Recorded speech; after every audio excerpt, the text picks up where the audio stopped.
بسم اللہ الرحمن الرحیم۔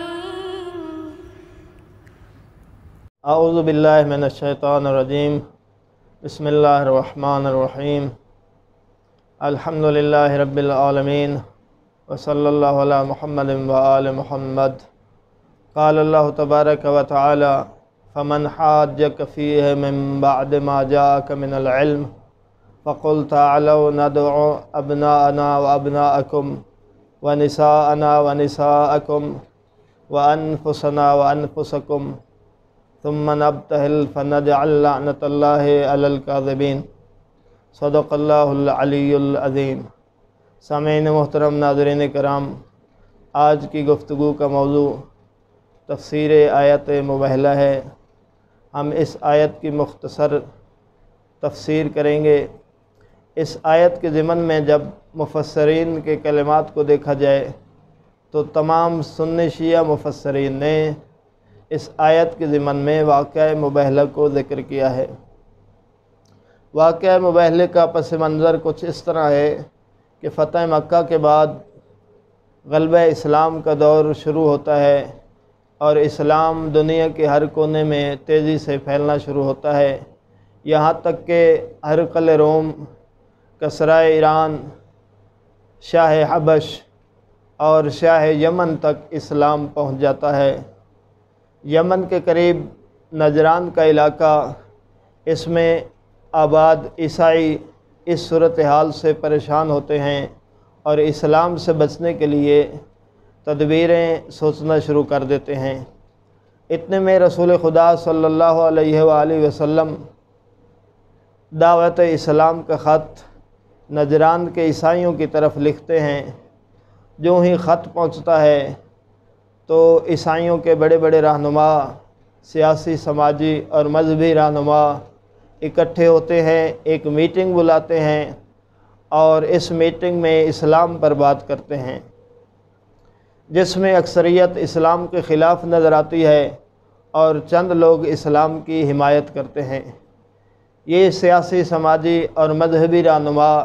مل کے ایک بیانیہ جاری کرتے ہیں کہ جب تک حقیقت اسلام اور حقیقت رسالت محمدی کا علم نہیں ہوتا اس وقت تک آپ لوگ پرانے دین پر باقی رہیں گے، اور یہ کہتے ہیں کہ ہم خود یثرب جائیں گے اور حقیقت اسلام اور حقیقت رسالت محمد کو قریب سے دیکھیں گے اور معلوم کریں گے۔ چنانچہ عیسائی رہنما 14 رکنی وفد کے ساتھ 70 افراد لیے ہوئے مدینہ پہنچتے ہیں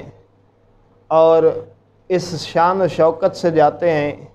کہ انتہائی نازک اور قیمتی لباس اور زیورات سے اپنے آپ کو مزین